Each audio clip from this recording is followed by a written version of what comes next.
Why are all of these people dressed up in fancy clothing and masks waiting to get into this abandoned department store in New York City? Because this front is deceiving, and this is actually the home to one of New York's newest, most expensive, and exclusive theatrical experiences known as Masquerade. But what is Masquerade, and is it worth the over $200 price tag that they are charging for this experience? I bought a ticket and I'm going to take you through the experience of Masquerade, the immersive production of Andrew Lloyd Webber's Phantom of the Opera that has started performances off Broadway in New York City. So let's get right into this, because this is going to be a long video because this is a very elaborate and difficult to describe experience. So I'm going to get into this review first talking about the experience in a way without spoilers. The only things I'm going to really discuss are the logistics of the experience, what you kind of need to know going in logistically, some very broad things about the experience, and the basic plot of Phantom of the Opera. I'm going to assume that you know the basics of the Phantom of the Opera story. I'm not going to get into the specifics of this version of Phantom of the Opera in the non-spoiler section and what makes it different from other productions of Phantom of the Opera, but I'm going to assume that you know the basics of the story. The spoiler-filled review section is going to be significantly more elaborate in terms of what I discuss, and I will break that section of the review into more specific things like a rundown of the plot of Masquerade, at least as I experienced it, because there are multiple different versions of the plot and different entire scenes that you can experience depending on the day and depending on which path you take. Costuming, cast, all of it. And I will of course give a spoiler warning before we jump into the spoiler section of the video, so if you want to jump off at that point, then you will know. Now, before I get into the actual spoiler-free section of the review, I want to start with a little bit of logistics on getting into Masquerade and everything that leads up to the first scene. None of this is spoilers. This is basically just how you enter the experience and everything leading up to when the actual show starts. So when you book a ticket for Masquerade, you book it for a specific period of time that runs once every 15 minutes every night. And that is your entry time into Masquerade. You are required to arrive at the theater 15 minutes prior to that time, and I will tell you, they are actually strict on that. That is a rule that you need to follow. Now, in my experience, I had the second arrival time of the night. I had the 7:15 time. The first arrival time was at 7. I arrived about like 6:30, because I wanted to get some footage outside of the theater to use for this video. And so I saw the process play out with the group before me as well as my own personal group. They start lining people up about 20 minutes before the time that you purchase for, and you start entering somewhere between 5 and 10 minutes before your arrival time. There are people outside that work with Masquerade that are in suits that if you arrive before that will ask your arrival time and will not let you get into the actual line, but will direct you to somewhere off to the side to wait until it is your specific time to enter the building. When you get into the actual line for your arrival time, the people will come over and they will ask you for a password that you are given as your ticket. There are no like formal tickets for this. Your password will be emailed to you like 24 hours before. They will check to make sure that you are following the dress code, because yes, there is a dress code for this, and yes, it is enforced. It's formal, all black, white, or silver. Personally, this is what I wore to Masquerade, and you need to be wearing a mask also in one of those colors. If you do not bring a mask, they will provide one for you. This is what the provided mask looks like. And I would also mention that if your mask does not meet the more specific mask rules, they will give you this mask that is included in the price of your ticket and make you wear that, which they did do to several people in my group. I did not see anyone in my grouping of people that was not really following the dress code, but there were some people who had masks that did not follow the rule and were given the included mask as an alternative to wear throughout the experience. They will also check your photo ID and make sure it matches the name that purchased the ticket. So make sure when you are purchasing your ticket, it is in the name of the person that is actually going to be there. This is also because this is a 21 plus experience and it includes alcoholic beverages. They will stamp your hand and then you will enter the building. When you enter the building, you are immediately met with a coat check, and you are required to check any coats or bags that you might have with you. There is no charge for this coat check,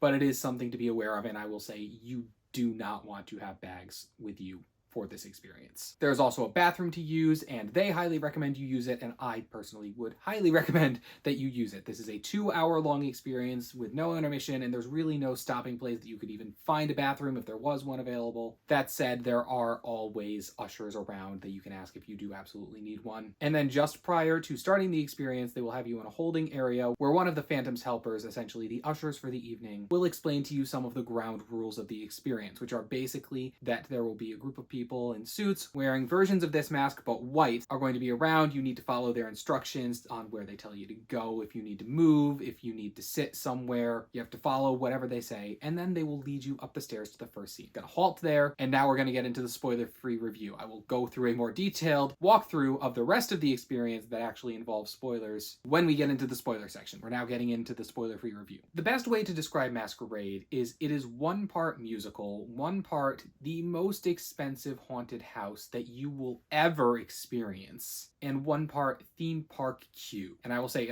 it smells like a haunted house. There's fog effects used in nearly every single scene of this experience. It smells like a haunted house. I also want to add to the caveat before we get into anything that the performance that I attended was still listed as a preview. I purposely purchased a ticket towards the end of previews knowing I was going to do this video, but it was still a preview, so I do want to add that caveat. Now for the spoiler-free section of this review, I'm going to divide it primarily into 3 parts. The things that I thought worked great about Masquerade, the things that I thought worked well about Masquerade, and the things I thought could have been better. But first, I have 3 points that I want to talk about that are neither great, good, or bad. They just are. They are a part of the experience of Masquerade. Number 1, I think it's important to know that this is a very stair-heavy experience. You are going to be going up and down stairs a lot during this experience. So if that is going to be something that is difficult for you, then you might want to contact Masquerade. They do have accessible pathways throughout all of the different scenes of this. In my showing, there was someone in a wheelchair, and they were able to make it to all of the scenes. So accessible pathways do exist. You just need to talk to them about it. I would also say for this, wear comfortable shoes. Yes, it's formal and you want to get dressed up, but you don't want to be wearing anything that you are not comfortable going up several flights of stairs at a time in. The second thing to note is there are actually 2 different possible routes that you might take in Masquerade, which I'm going to describe in a spoiler-free way as the outside route and the inside route, with them being defined really by the fact that there is one scene that takes place outside on the roof of the building that only happens weather permitting. I had the inside route, so that is going to be reflected in my review. I cannot tell you what the outside route is like. I just know that it exists from having spoken to other people I know who have done Masquerade on other days and did get the outside route. And you will not know until it happens or it doesn't happen which route you have.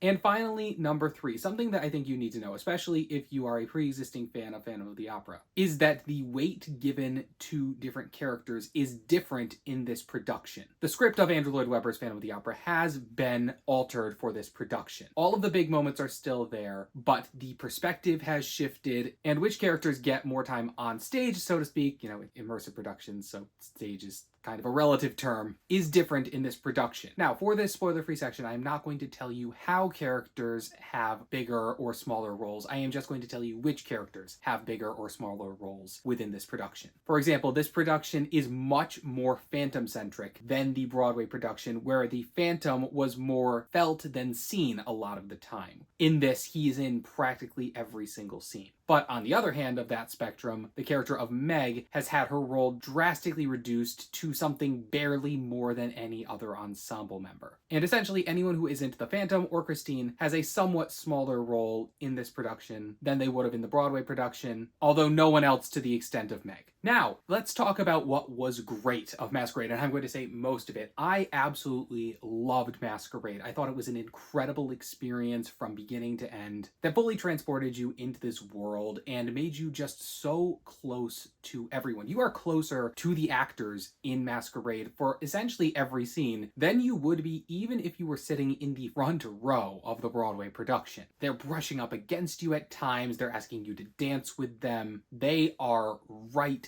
there in front of you, just a couple of feet away. I would also highlight the cast as a major highlight of Masquerade. Now, I had the 7:15 time for Masquerade, and you can see my cast list here. I will put it up on the screen right there so that you can fully read the entirety of the cast that I had. Although do note, I had an understudy for Christine, Claire Layden, who was incredible, by the way. This was still preview, so I assume she has not had much time to be in the role, but she had a fully developed Christine that seemed at times both taken in and terrified by the Phantom and struggling with what she thought of him as the events of the plot unfold around her. My Phantom, Telly the Young, was also incredible, shifting from a terrifying villain to a misunderstood anti-hero, menacing both Christine and the audience. The entirety of the ensemble as well. It is apparent, having experienced the show, just how much every single ensemble member is doing throughout a night of Masquerade between your audience and the 5 other audiences that are happening at the same time. But no one ever missed a beat. Everyone feels like they are 100% dedicated to you in your moment. They are wonderful at improv with the interactions that you get with them. Cast, absolutely a highlight of the experience. I should also note in this how you get the cast list, because I have seen online some people not know that there even is a cast list that you can get for this. You pick this up from the coat check on your way out of the experience. So even if you don't drop anything off with the coat check, be sure to stop there, because that is where you get your program with your specific cast. You just have to tell them what your entry time was, and they will give you a cast sheet with your cast. The cast obviously being different for each entry time, alongside an understudy sheet if need be. The story and the way they tell it is also phenomenal. It's different enough from the Broadway production that makes the Masquerade feel like its own experience that is worth experiencing even if you have already seen the Broadway show. I would call myself like an average fan of the opera. I'm not a massive super fan. I saw the Broadway production twice, once on a field trip back when I was in high school and once as an adult before the Broadway production closed. I enjoy it. I would not consider it one of my top shows, but I do think it is a great show. I was attracted to Masquerade out of the uniqueness of it as a full theatrical experience and how different it was going to be from the Broadway production. And it was. It satisfied that for me. I think for massive fans of Phantom of the Opera, as long as you are not a purist in needing it to be exactly what you are familiar with, there is a lot to enjoy here. There is a lot new, there's a lot that is familiar. And there's a lot of really fun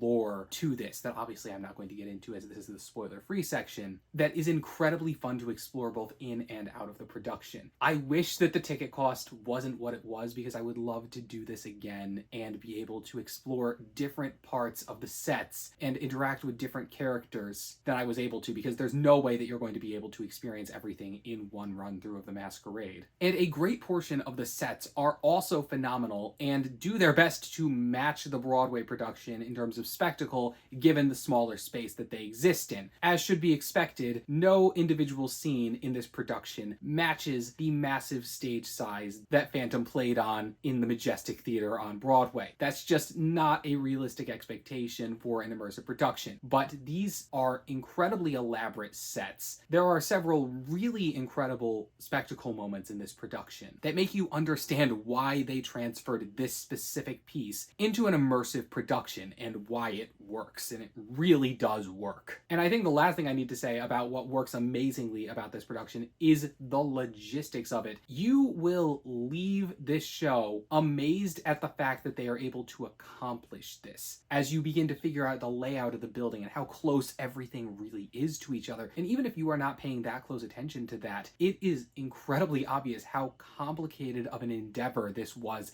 just to make this show happen and make it work seamlessly, and it really does. It's an incredible way to experience this material in an entirely different way, in a way I never thought I would be able to experience this. I never thought I would get as close to all of the different moments in this show as this allows me to get to. Experiencing this made me wish that I could experience other shows created with this level of budget in this format. The fact this show happens at all is an incredible achievement that every single tech and design person involved in this project deserves a massive amount of credit for, because it is a seamless experience from beginning to end, where you end up fully immersed in this world and are left to just experience this this material and the talents of these actors in an incredibly intimate way that feels like a premium theatrical experience. Now on to what I thought worked well about Masquerade. Not great, but well. I think the first thing I would classify as being good, not great about Masquerade is the costumes, and this is mainly because I am comparing them to the original Broadway costumes, which were incredibly detailed works of art, and these are significantly less elaborate than those. It is one of the few things with Masquerade that I would classify as not just being an adaptation to the different form of theater, but like a true downgrade. The costumes are not bad by any means, I want to be clear. They are just not to the level of detail that the Broadway costumes were. I would also classify the sound design as only being good, not great, and that is largely only because of one scene. For the most part, the sound design was great. You could hear everything crystal clear, and you had no idea anything else was going on anywhere else in the building. Which again, there are 6 different versions of this going on at the same time, so that is a massive achievement. But there is one scene where it is very obvious that there is another thing going on. In this one scene, not only do you hear what's going on in that other room, but at least for me, it was overpowering and majorly distracted from the scene I was actually supposed to be watching. It was an unfortunate combination of being in one of the quieter scenes of Masquerade and overhearing one of the loudest. Now, as this is a non-spoiler section, I am not going to tell you which scene this is. I am going to state, though, that I do know it is a scene that only takes place on the inside route. So if you have the outside route, this is not something you need to be worried about. But if you do have the inside route, this is something to be aware of. And I hope it is something they fix before official opening night. I would also say the level of interactivity is also very good in Masquerade. And this one might just be my own expectations, as there was less interactivity than I was expecting. A lot of the scenes, rather than being outright interactive, you are just close to them. The actors are right in front of you, not directly interacting with you. There are several scenes, especially the big group scenes, where there is a lot of interactivity, where you can talk to the people, where people will bring you aside potentially to have a one-on-one conversation with you about whatever is going on in that moment. But a lot of the show is just being really up close and intimate with the performers rather than outright interacting with them. Or the interaction doesn't amount to more than just being like handed a letter. Now, this part I knew going in, and I just am stating it here so that you know, for expectation setting going to see Masquerade, that this is largely a very linear story. There is no kind of non-linear storytelling where you're going to be pulled aside and get any kind of real additional experience that is just your own, or experience your own side storyline that no one else experiences. That is not going to be happening here. Again, especially in the group scenes, there is a decent amount of interaction, and I will say, at least in my experience, you get what you put into it in terms of these interactions. If you put more into talking to a character and playing along with the world of Masquerade, they are going to give you more and talk to you more. If you are somewhat hesitant, they're probably going to move on to someone else. And also be aware that you are probably not going to get a chance to interact with every single character. Now on to the things that I thought could have been better about Masquerade. The things that really could have used improvement. And the first thing I'm going to say might be a little bit of a nitpick, but it was the Phantom's makeup underneath the mask. I was incredibly close to the Phantom for the moment when his mask is removed. And so I had an incredibly good view of the Phantom's makeup underneath the mask, and it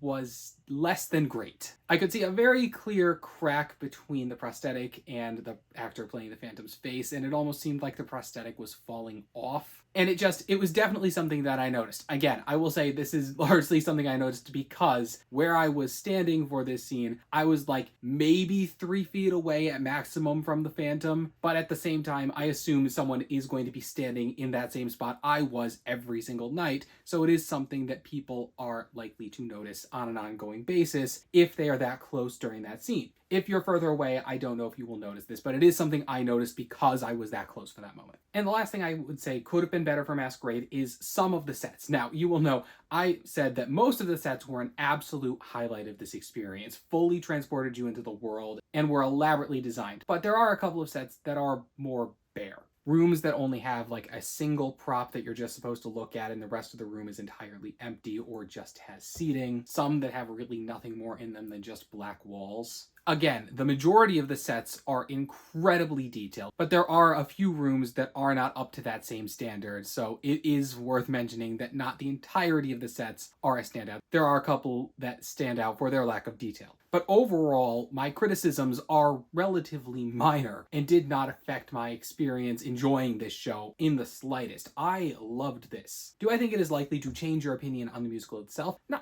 probably not. Like, this is still a production of Andrew Lloyd Webber's Phantom of the Opera. It is a recognizable beast. I think your experience and your appreciation of previous versions will likely inform if this is a worthwhile experience for you to partake in. But if you enjoy the Phantom of the Opera, this is an incredibly different and unique way to experience it that I am personally incredibly glad that I did. It is something that I am going to be thinking about for a long time. Like, we've had immersive theater before. The immersive theater is not a new thing. Masquerade did not create it, but I don't think we've seen something on this scale with this mainstream of a property before. And that is what really makes Masquerade this unique. And I'm so glad that Andrew Lloyd Webber was willing to take the risk on it, and I think it really, really paid off. Now, this is your final warning before I get into the spoiler section of this video. So if you do not want to know major spoilers for Masquerade, stop watching now. So I'm going to jump right into the most spoiler-heavy section of the video, discussing in depth the plot and logistics of Masquerade. And before getting into this section, I want to say this production is an insane logistical feat. The way they were able to do this is an incredible accomplishment, and every single tech person and stage manager involved in this should be incredibly proud of their work in this production. Jumping back to where I left off earlier in the video, when you enter the building after the stairway that you climb, following your explanation of the rules of the evening, you immediately enter a room with a violinist. That violinist is the only live musician that you are going to experience the whole night. The rest of the music is pre-recorded. The vocals are not pre-recorded, but the backing is. The violinist is playing a medley of a variety of songs from Phantom of the Opera, and everyone is being handed drinks in this room, which are included in the cost of your ticket. They were even offering people refills in this room. And you were in this room for, I'm going to say, about 5 minutes. Time becomes a bit fuzzy in this experience because, like, I wasn't wearing a watch. You are not allowed to take out your phone. Obviously, it's a theater experience. You shouldn't take out your phone in a theater to begin with, but, like, even more so in an immersive production where there are actors all around you. And at some point, Madame Giry brings you into the next room of Masquerade, which is some kind of storage room that you can see items beneath sheets. You can see the classic music box and a stage. She then goes up onto this stage and gives a bit of a speech introducing what you're about to experience as Masquerade, asking if you've heard the story of the Phantom of the Opera before, and at my performance explaining that it was a preview performance. And then she teaches you a basic dance to Masquerade, to the tune of Masquerade. When she has completed doing that, all of a sudden some of the walls open up, revealing an elaborate, elegantly decorated room and an ensemble of performers all in Masquerade outfits and elaborate Masquerade masks, singing Masquerade. It becomes apparent at this point, this is not going to be strictly the Phantom that you know, considering it is now very obvious the show is not strictly presented in the order that you may be familiar with it. Masquerade now being presented as the opening song. It is important that you know this is a production that is going to be presented significantly out of order in terms of what you may be familiar with, and it might even be a different order of songs depending on certain choices that we will get into later. If you are a strict purist for the Broadway version of Phantom of the Opera, this is probably not the production for you. You need to accept that there are cuts, there are changes, and things are shifted around a bit. None of the big iconic moments are cut, but a lot of the other material is cut, shortened, or moved around.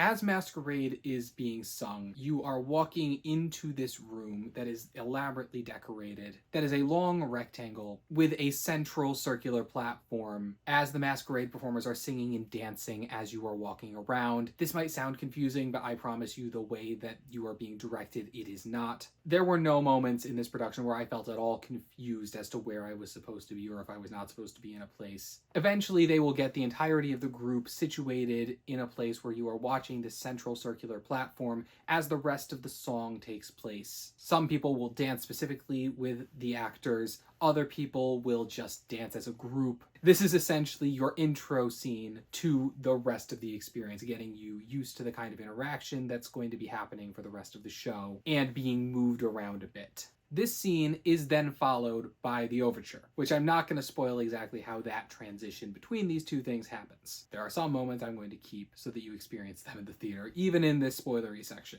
As the overture is happening, you are walking out of this room and into the next scene. And as you are walking, the opera house is taking shape around you. You are gradually getting into a bit more of an elaborate set. Things are moving, and eventually you come into a big space where you see the chandelier rising in front of you. I will say for this scene, I was more towards the back of the pack, so the chandelier was already significantly up by the time I could see it. This is literally the only time in the experience that I at all felt when I was at the back of the pack that I missed something. The rest of the time when I was in the back of a group, which again does happen sometimes, they shift you around. So sometimes you're going to be in the back, sometimes you're going to be in the front, sometimes you're going to be in the middle. No matter what you do, you are not going to be in one position the whole time. Any other times I was towards the back of the pack, I did not have an issue. This is the one time I did feel like I missed something, because that was a big moment. That's obviously a big moment in Phantom of the Opera, the chandelier rising. Anyways, then you are directed into the opera house, which is directly beneath the chandelier. And then as soon as the overture is done, the next couple of scenes take place largely in the order and as you would expect them to take place in the classic Phantom of the Opera.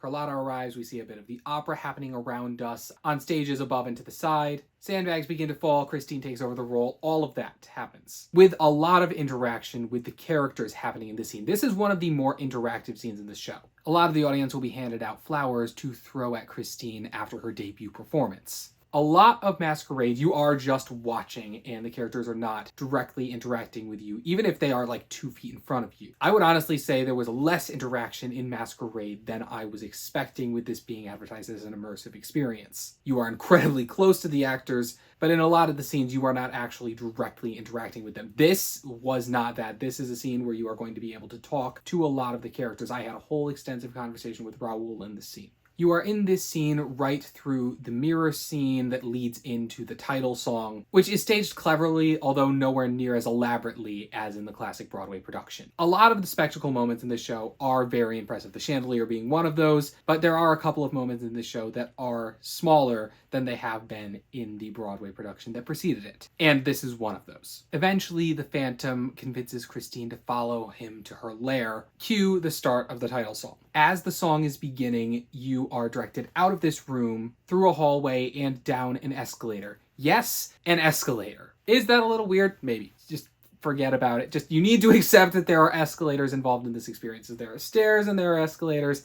It's a thing. It's theater suspension of disbelief. As you are getting onto the escalator, you will be handed a candle to hold as you are entering the Phantom's lair, which is at the bottom of the escalator. Now, a thing to note for this scene, about the first half of people that go down the escalator are going to be in front of the boat, and then about the latter half of the people that will go down this escalator will be behind the boat. I can say I was one of the first people to head down the escalator, and so I could even see the Phantom and Christine getting into the boat before being directed to the lair. There's a little seating area in the lair, so I was directed to a seat in the lair. And then the boat started coming, and then the other half of people were following the Phantom and Christine in the boat. And my seat ended up being directly along a platform where then Music of the Night is performed. You're then going to be in this room that is the lair for a bit, as that's also where Music of the Night is. I can say my seat was located right next to where Christine was for Music of the Night, and where the Phantom was for the start of the song. So this area was one of the sections where I felt the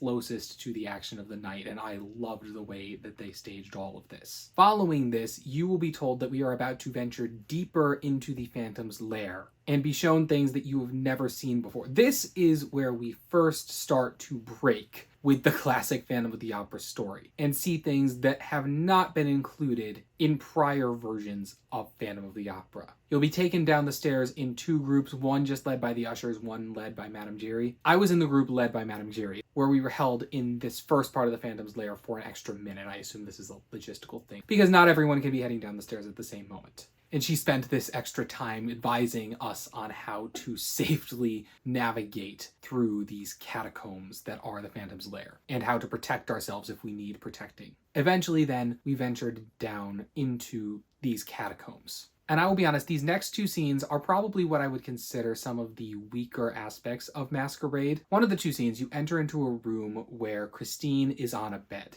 being tended to by the Phantom. And it is a very intentionally uncomfortable and sensual scene. It almost feels like something you are not supposed to be watching. And again, I believe this is intentional. It's supposed to show the kind of moral question of the Phantom's relationship with Christine. And for me, I don't know if it really felt like it added anything to the show, especially things that we don't already get from the songs immediately before this, Music of the Night and Phantom of the Opera, where we are already getting the idea of like this relationship between the Phantom and Christine, and sort of the questions that have been debated by Phantom of the Opera fans for the decades that this show has existed. Is this relationship consensual? Is this relationship predatory? There's very little dialogue in this scene. I should also note that this scene is probably the room that I had the worst view for, and this is one of the least elaborate sets of the entirety of the experience of Masquerade. As while the bed and the effects that are done with the bed are impressive, the rest of the room is essentially just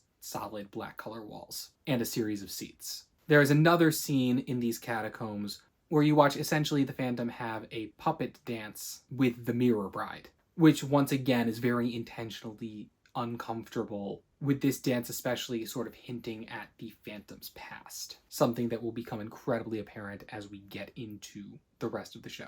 Following this, you were brought into another room of the Phantom's lair, where for me, I was once again met by Madame Giry and shown a miniature of the Phantom's opera. Although I will say this was not something that everyone experienced. I do not know what the people that were not in this room experienced. After this, we were all brought into the same room where we were watching the Phantom play some of his music for Christine. This is then the point where we have Christine take off the Phantom's mask and his reaction to this. And this then sends us on another major plot divergence from the classic Phantom of the Opera, where we are drawn into the Phantom's backstory, where we see not just the Phantom as we see him, but a younger Phantom played by a different actor. Credited as the boy in the cage, although posters in the sets for this upcoming section refer to him as Eric. Following the scene, as we are first brought into the Phantom's past in a major way, we are brought into a carnival, where the younger version of the Phantom is locked in a cage with a burlap sack over his head. There's a lot going on in this room. This is probably the most interaction-heavy room of the entirety of the experience. There are people doing a ring toss that you can do in order to win some popcorn to eat, which is then thrown into your mouth from above. There's also a game you can do to win shots. You can feed popcorn to the Phantom himself in his cage. There's different carnies doing different tricks on a stage in one area of the room. And this is just what I was able to notice. I could tell there were other things going on the other side of the room, but I have no idea what those are because they were too far for me to get to or be able to decipher what was going on. And you are in this room for a while, just able to roam a bit and experience a bunch of these different things. Eventually, everyone is directed to look at the stage in this room as there is a performer who breathes and twirls fire, which is incredibly impressive considering how small this room is. It almost makes you worry that something is going to go wrong. After he is done, the young Phantom is brought up on the stage and directed to play his music, when eventually his burlap sack is removed, to his horror as he just wants to cover up, and he is then saved by Madame Giry, who brings him and us to the opera house, to some kind of backstage dressing room type area, not one that we have been in before or will revisit again afterwards. And in this room we get kind of an origin story of the Phantom's mask, before we shift back to the present, with Christine being back in this room in the present day and about to go on for a performance, which the Phantom is none too happy about, as Christine is not being given the part she deserves, and he is vowing revenge, which we then move to the rafters and see enacted very close up in front of us. And something I would note is that this scene is played much more sympathetically to the Phantom. The person he kills is played as being one of the most clear villains of the show, although this ultimately does not change Christine's reaction to witnessing the murder, and we see her witness the murder incredibly up close in this. After this, we are brought into a set that I can only describe as essentially being Christian's apartment from Moulin Rouge, where Christine and Raoul are on the outside of the windows, and we are all inside of Christian's apartment from Moulin Rouge. And again, I'm telling you, that is exactly what this room looks like, minus the L'Amour sign. We are all inside the apartment watching them out on the roof through windows perform All I Ask of You, with the Phantom being in this room with us watching them, before going out there and performing his own part of All I Ask of You. After this, we are then brought outside. I am on the inside track, I swear. We just walk through the outside set, which I could see is some form of a graveyard, and I assume where All I Ask of You and Wishing You Are Somehow Here Again is supposed to be performed, but we are just walked through this area under a covering, and then into something of a mausoleum crypt type set that is 2 levels to watch Wishing You Are Somehow Here Again. Now, this, I will say, is the only time in the entirety of the experience that I noticed any kind of real sound bleed. Most of the show, you have no idea that anything else might be going on in any room surrounding you. This room, you could hear things going on. What I thought I heard was the carnival scene, which, if that is the case, then it's really just a case of very unfortunate placement, because obviously Wishing You Were Somehow Here Again is one of the softest, quietest moments in Phantom of the Opera, and that carnival scene is one of the loudest scenes in Masquerade. And it definitely, in my performance, was overpowering to the point that it definitely was distracting. This is something that I know from talking to people is only experienced on the inside route. If you have the outside route, this is not how anything is staged. You will not have a problem with sound bleed. But if you are on the inside staging, do be aware this is something that you might run into. It is in this room also where the Phantom first introduces the script of his opera and demands that it be performed. And when we leave this room, we are immediately backstage at the Opera House right before the performance of his opera, something none of the opera performers are happy about having to do. And eventually, once you reach the end of the backstage set, you are ushered into one of several dressing rooms. Now, this is how I experienced this scene. This is a scene that you are going to experience in a different order depending on which dressing room you are placed into. I, personally, was placed into Christine's dressing room. So Christine's in there, we are interacting with her, and she is concerned about performing for her safety, and Raoul eventually comes in and comforts her and convinces her to perform and get into her dress. Then Christine and Raoul leave, then Carlotta comes in, sings a shortened version of Prima Donna, and then loses her voice just as she would in a classic production. She leaves, and then we have a shortened version of Notes. Now, as you can see, I've just described 3 distinct individual moments that happen in this dressing room. Depending on which dressing room you are in, you will experience those in a different order. You will experience all 3, but they are happening at the same time to 3 different groups of people, so which order you experience them in will depend, and you don't get to choose which room you are placed into. You are then brought back into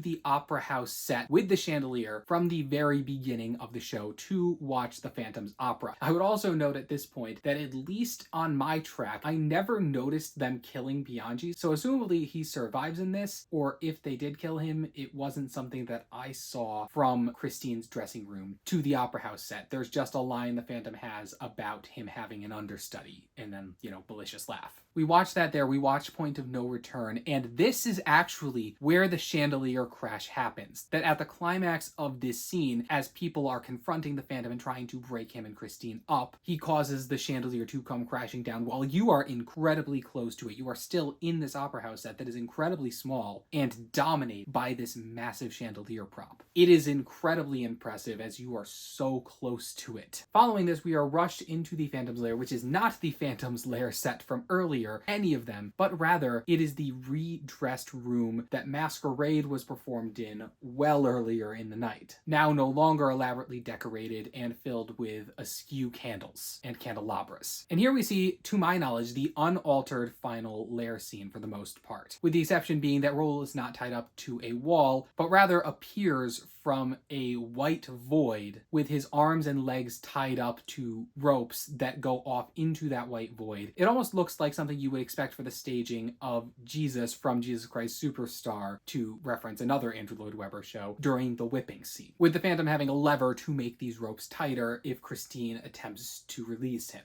It largely plays out as you would expect right up until the point where Christine leaves with Raoul, but then there is something that happens that is an incredibly cool effect that I'm not going to spoil here, that is essentially essentially how the night ends. From that point forward, everyone removes their masks and is led to a post-show area that is in the place where the title song Phantom of the Opera was performed earlier in the night and has now been redressed as a bar. And there you can buy drinks, the drinks in this are not included, take photos, and buy merch. The merch selection is rather limited though. It is just a couple of t-shirts, some postcards, and some very expensive pieces of art. That is the entirety of your Masquerade experience. And you are allowed to stay in that final post-show room essentially as long as you want until it closes. So if you want to spend more time in that post-show room, you might want to consider doing one of the earlier time periods. Now that I've talked about the plot and how it is reworked for this production, let us get into more specific aspects of this production, starting with the scenic design. Most of the scenic design for this production is absolutely incredible. The highlights for me being anything that takes place in the main opera house and the main Phantom lair scene being the two most impressive sets. I would also highlight the rafters scene and the carnival as being very close seconds, especially the carnival, which is brought to life a lot by the performers who make it incredibly interactive. These are sets that I wish you had more time in to fully be able to grasp the level of detail of all of them. The chandelier itself is incredibly impressive and looks strikingly similar to the one that was on Broadway, albeit a bit more rounded. And it's amazing being able to get so close to it, especially in the chandelier crashing scene. In these scenes, you are fully transported and really able to just picture yourself as if you are in the world of the Phantom. However, there are a couple of scenes that are not as elaborate. The later couple of scenes in Phantom's lair being a couple of those. The scene that takes place in the bed with Christine is not the most elaborate set. It basically just has the bed and is a relatively plain room outside of that. The room where you watch the Phantom's mask removal as well has some very visible modern air ducts that are not really covered up in any meaningful way. And it's one of the few times, apart from something that's like, a safety feature or a transportation feature like an exit sign or an escalator, that you might be taken out of the show by seeing something of the modern world. I would also say in my brief time outside, walking through the outside set, I noted that it was very loud, even on the roof of this building, so I wonder how that affects the show when the outside scene is actually taking place. But I do not have personal experience with that, so I cannot fully state that. Overall, far more of the sets are incredibly elaborate and detailed, to the extent that you wish you spent more time in them. Several even of the transitional sets that you are just walking through and you never get a chance to stop in have so many details, and even have sometimes actors popping in and out of little crevices in them that you wish you had more time to just look around. It feels like, as I said earlier, a haunted house, an incredibly detailed and expensive haunted house where you're not sure exactly what's going to be around each corner, which is truly just a perfect vibe for what this production of Masquerade, this production of Phantom of the Opera is going for. As for the sound design, as I stated in my plot description, it is largely perfect for the entirety of the show, where you have no idea that anything else is going on elsewhere in the building, despite the fact that it is. The exception to this, of course, unfortunately, being Wishing You Were Somehow Here Again, and given that I saw a preview performance, I'm really going to hope that they fix that before official opening night, because it is the one sore thumb in something that really should be a strength of the show, fully transporting you sonically to the world of the Phantom, and especially something they should be able to accomplish considering that they are using pre-recorded backing music for the majority of this production. The singing is live, but as I stated, the only live instrument that you are going to hear all night is one violinist, who appears a couple of times throughout the evening. The music and dialogue is incredibly clear, and notably, it is balanced well so that in the interactive scenes, you are both able to hear it, but also hear what the person you may be interacting with right next to you is saying. They are incredibly precise in turning on and off the mics of various characters so that they are not on when they are interacting one-on-one with people, but they are on when they have lines, even when those moments at times happen immediately following each other. I can say I've referenced in this video at this point having a conversation with Raoul about opera, and he, almost just a couple of seconds after that conversation with me was done, had lines, and the mic immediately turned on despite the fact that it had been off for the entirety of my conversation. The sound never felt overpowering, it always felt perfect for the moment, some scenes being louder than others. I would say the loudest scenes probably being the overture and Phantom of the Opera, the title song. Although I am realizing now, this far into the video, that I am referring to Phantom of the Opera opera as the title song, despite the fact that this production is called Masquerade. It's too late now, I'm not re-editing it. Anyways, with that, let's move on to the cast, and I will once again put here what the cast was for my performance. Now, the two characters that you spend more time than any with is Phantom and Christine, and my Phantom and Christine were both incredible at capturing what this production wanted to do. Especially the Phantom, because the Phantom has an expanded role in this production, making him much more sympathetic as we see directly his tragic backstory in the carnival and his origins there, but also villainous. I can say Telly Young, who played the Phantom for my time slot, definitely seemed to lean more into a lot of the more villainous moments, but nevertheless, he's always sympathetic and grappling with his past. That is a major aspect of this production that I felt he dealt with incredibly well, grappling with his past in real time as the events of this show are going on. That's why we are brought into this essentially flashback. My Christine, Claire Layden, who was an understudy I should reference, was also wonderful throughout, bridging the gap between being a more willing Christine initially to being terrified by the Phantom, but still recognizing him as a flawed human that no one else seems to see. The entirety of the rest of the ensemble all fill out this world incredibly well and make it feel lived in and like they have significant backstories, especially if you get a chance to talk to any of them. They are all more than willing, assuming they have the time in that given moment, and are incredibly energetic throughout at bringing this world to life. The cast is an absolute highlight of this production. Although the Phantom and Christine are really the only characters that are given the opportunity, just due to the amount of material they are given within this specific production, to have any level of real nuance to their characters. And a bit Madame Jerry, who also serves as something of a narrator framing device at the beginning and end of the show. So overall, what is my verdict on Masquerade? I'm gonna be honest, I loved this. I thought it was an incredible experience. I had an amazing time from start to finish. It's really unlike anything I've ever done before and an incredibly unique theatrical experience. Would I do it again? That is a very difficult question given what they are charging for tickets. I paid $211 for this. They have since upped the prices and added additional things that you can pay for that were not even options when I bought my ticket. I am typically a Rush, Lottery, TDF guy when I go to the theater, so this was an incredible splurge for me. This was the most expensive theater ticket I have ever purchased. So I don't know if I see myself going back for that reason alone. As much as I loved the experience, I recognize this is an incredibly expensive experience, and it is probably a once-in-a-lifetime thing for me that I am incredibly glad I did. I wish there was some kind of lottery or some kind of way to get an affordable ticket for this, because I would be really trying to see this again. This is a premium theatrical experience, and I will say it feels like a premium theatrical experience. It's something that you can feel your money throughout the thing, and that you are being offered drinks included in the experience. The number of actors and ushers and people that you are interacting with on a nightly basis. The sets, how close you are to these actors.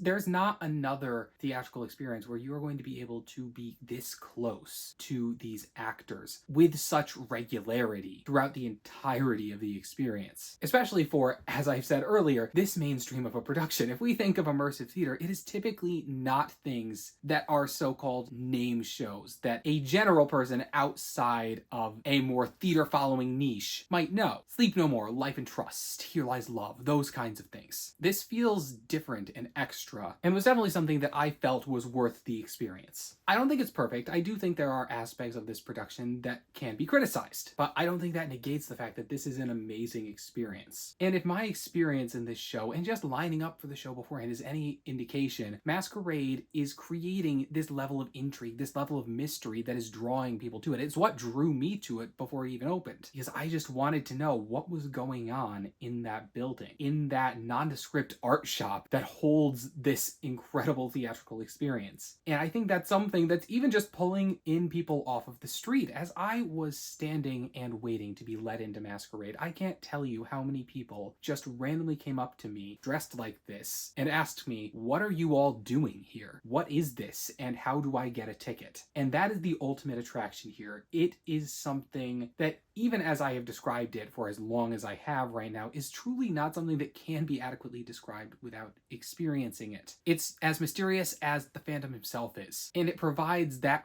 rare kind of theatrical magic that you really can only experience in person.